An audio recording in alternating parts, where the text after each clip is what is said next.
Welcome back to pregame.tv. I'm your host, Marco D'Angelo, joined in studio by Ken Thomson, SportsX Radio, Yahoo Sports Radio here in Las Vegas.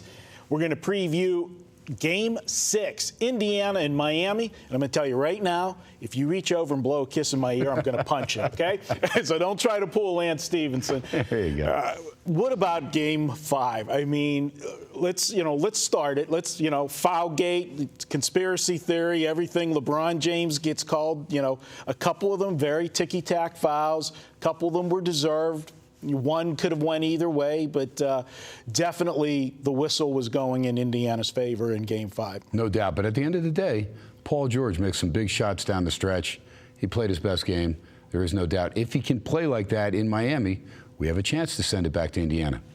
The Indiana Pacers, you watch them play, and it's like games within games. I mean, this team can look good for a 5-6 minute stretch, and they can look god-awful for a 10-12 minute stretch. But somehow they managed to win this game. And you're listening to every talk show today. First preview included. We talked about it. The show Come On After Us, they talked about it.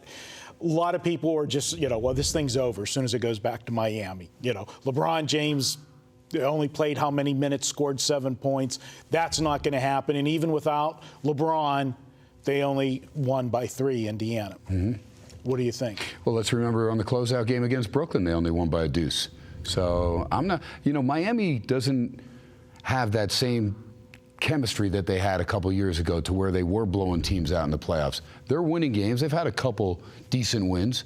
But, I mean, and I wish Lance Stevenson would cut the J.R. Smith crap out. I mean, seriously, get out there, play basketball. He's a damn good player. Game 2, he was really the only guy that showed up. They had a chance to take a 2-0 lead.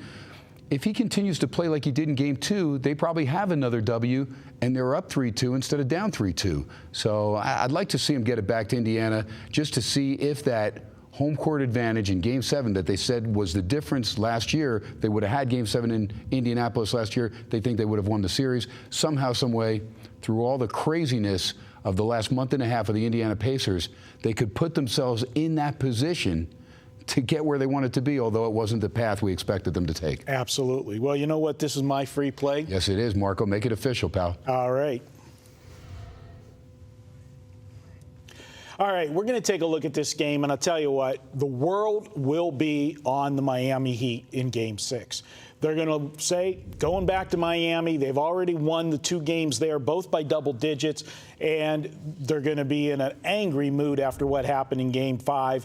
All of the fouls on LeBron. Everybody's expecting LeBron to go off. Well, I'm going to tell you what. I'm going to take the value, and the value is going to be on Indiana in this game. And really, if you look at this series, there was only one game in which Indiana totally was blown out. That was Game 4. And if you look at the statistics in that game, they lost it by 12 points. But they were minus 19 from the foul line. Miami hit 30 of 34 from the foul line in that game, and it was a situation where they only went to the foul line 8 times in that game.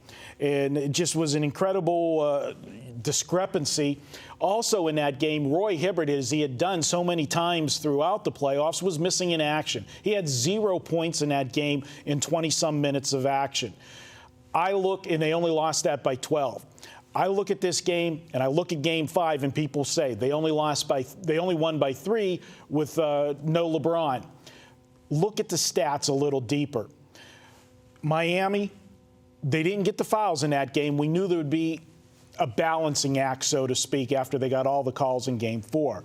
But Indiana could have put it away at the foul line. They missed 9 foul shots in Game 5, which would have made the lead that much bigger.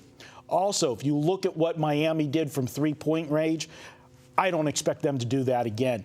They hit 15 of 31 from three-point land. That's why it was only a 3-point game. I think Indiana will keep this game tight. And as I said, only the one game were they truly out of it. I know Game 3 they lost by double digits, but that was not decided until the late minutes of the fourth quarter when Ray Allen went off and just hit a bunch of threes in the fourth.